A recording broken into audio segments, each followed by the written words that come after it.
The Mississippi River flooding is still a problem for many, but which businesses are opening back their doors today? And bringing a message of acceptance in a way that's hard to miss, how Metropolitan Community Church and One Human Family are showing that message to people all over the Quad Cities. WHBF is local for you. This is Local 4 News this morning. Good Monday morning to you. I'm Alexandria Ikomoni. And I'm Redrick Terry. Thanks for joining us for Local 4 News this morning. Some Quad Cityans are ready to get back to work today after being hit hard by recent flooding. That's right. Several businesses on the riverfront were impossible to get to for about 3 weeks, and floodwaters took over that area. Local 4's Andrea Medina joins us live in Davenport. Good morning, Andrea. The water levels may be going down, but it doesn't seem like we're in the clear. Good morning, guys. We're not on the home stretch yet. The Mississippi River currently sits at 18.3 feet and is expected to drop by tomorrow to 18 feet. So that'll put it at a moderate flooding stage. And then next week, it's expected to crest up again to about 20 feet. So yeah, we really can't get our hopes up yet, but we can celebrate small victories like places like River's Edge reopening again. The building does sit at the riverfront, and the ice and turf supervisor tells us the concourse of the building is higher than the water levels, so they've been really lucky the facility didn't become a disaster zone. It was very difficult to access it because the parking lot had been swamped with floodwaters. He adds that the timing of having to close the doors wasn't terrible. It's currently their downtime for the season, so most of their hockey programs ended when the building was no longer accessible. However, figure skaters are currently taking the biggest hit now as they're cruising into competition season. But as far as the building goes, he says they've been very fortunate to not have to deal with any power interruptions or internal damage. We have to kind of sweep off some sidewalks and things like that. Otherwise, we use the time to do work internally and painted the walls and did some deep cleaning of the facility and things like that.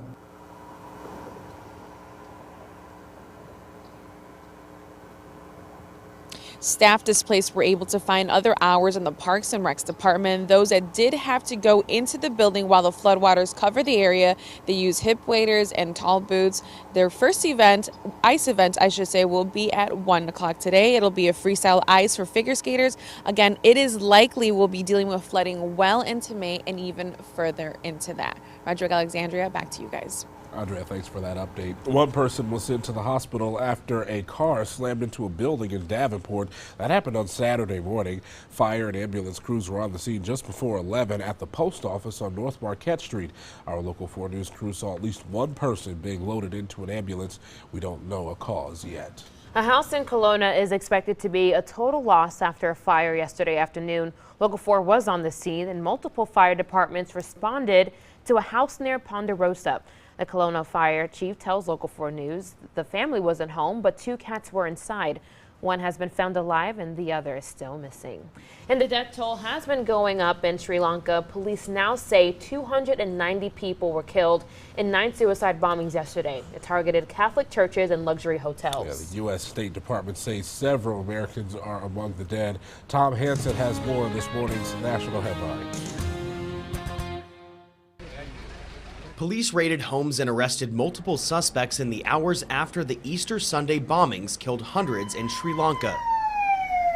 Authorities are investigating reports that the intelligence community may have known of a threat beforehand. We must also look into why adequate precautions were not taken. Sri Lanka's Prime Minister called for unity and support within the country. We have to ensure that terrorism does not lift its head in Sri Lanka. The string of bombings ripped through luxury hotels and 3 Catholic churches. Nivantha Rowell says his friends were celebrating Easter morning mass at St. Anthony's. The early morning mass at 8:30, but they got impact.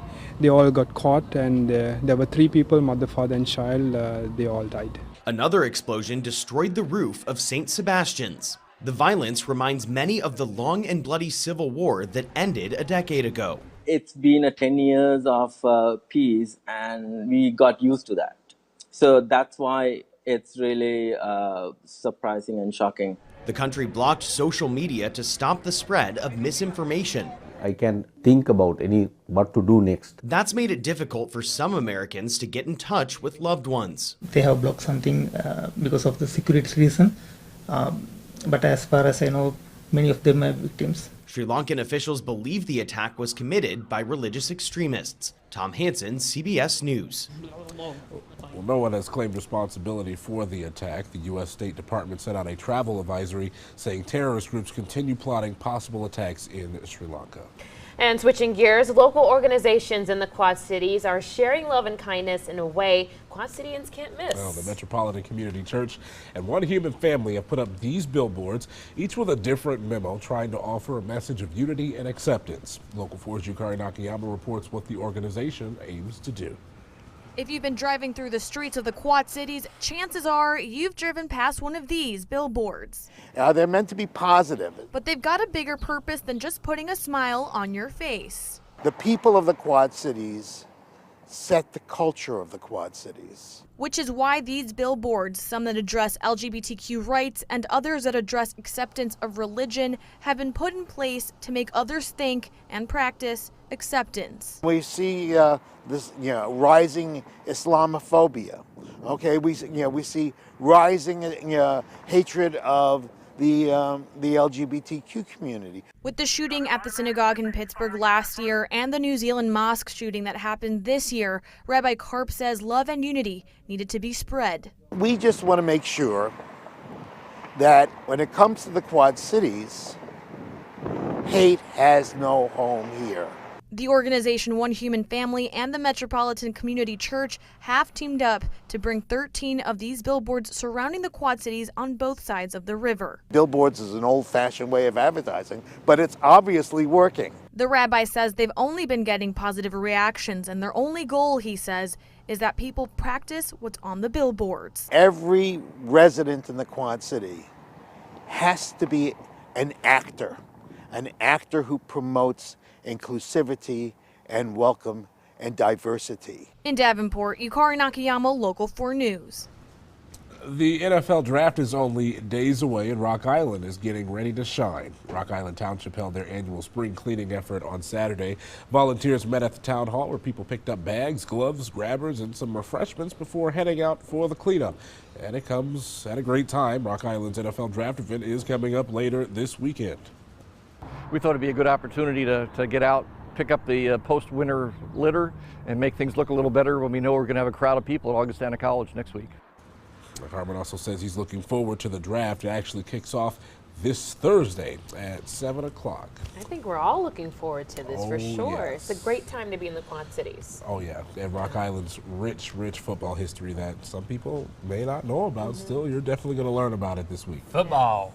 Can't wait. I know, love it. Yeah. Get you in the mood. Yesterday was a great day to be outside playing football too. Yes. I mean, anything, just being outside in general. Any kind of sport, for sure. Lots of people out and about, peeking their heads out after that long winter. Yes. Showing their face in the sun. Is that light? Oh, yeah.